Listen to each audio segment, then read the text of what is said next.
Kostivere 15. mõisapäev toimus 11. augustil ajaloolise pikka ajalooga mõisa esisel ja tagahoovis.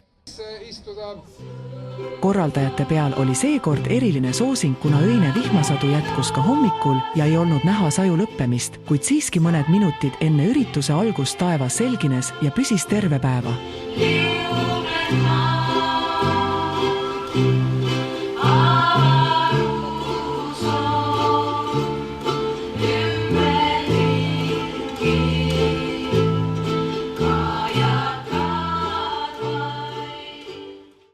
Täna on siis 15. Kostivere mõisapäev, mis on väga hästi korda läinud.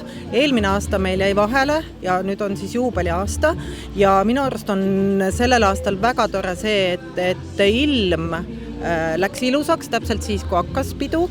Väga erinevatele inimestele, erinevate huvidega ja vanusega inimestel on terve päeva jooksul väga palju tegevust olnud. Kes tassis midagi rasket?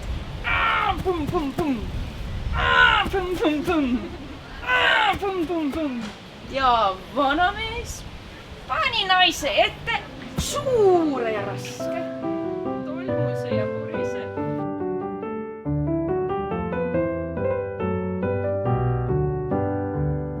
Tegevuste rohkus paistis tõesti igati silma, kuhu külastaja sattus ja inimeste huvi mõisa kultuuri ja ajaloo vastu oli üllatavalt suur, mida tutvustati koos ringkäiguga mõisa territooriumil. Ega me ei osanud oodata, eks ju, selles mõttes, et rahvast on täiesti piisavalt. On olnud aastaid, kui on väga palju rahvast olnud ja on kehvema ilmaga vähem olnud, aga täna on väga palju rahvast ja ma usun, et kõigil on siin väga palju tegevust olnud ja väga tore olnud.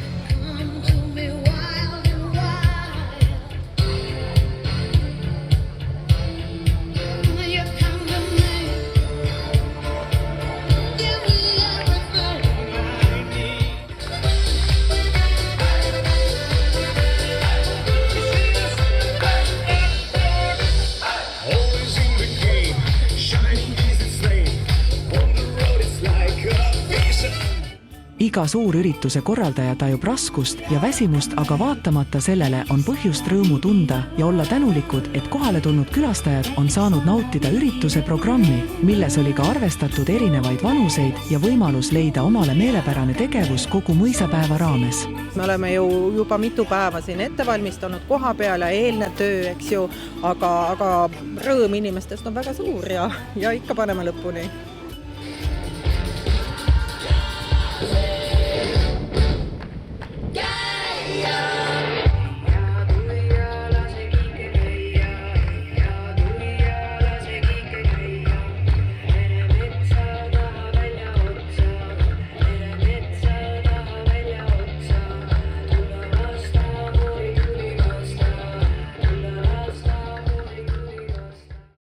Polnud unustatud ka tehnikahuvilisi, sest koheselt peale ürituse avamist vurasid mõisa õuele vanad autod, mis jäid kaunistama mõisahoonet, mille taustal sai toredaid pilte teha ja huvilisi jagus.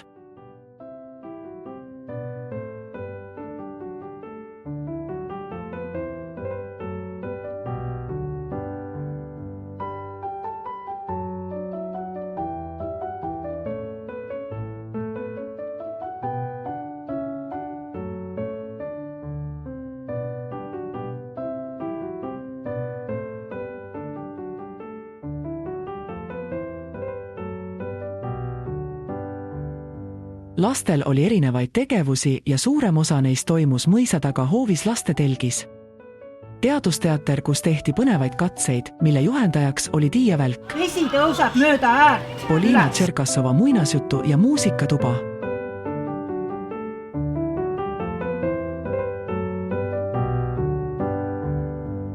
Peaesinejaks oli sel aastal Daniel Levi bänd, kes tõmbas kenasti tänavuse ürituse Kostivere mõisapäev 2024 kokku ja sellega jäeti jälg Jõelähtme kultuuri ajalukku, mille jäädvustas Valgusmeedia Kostivere kultuurimõisa tellimisel.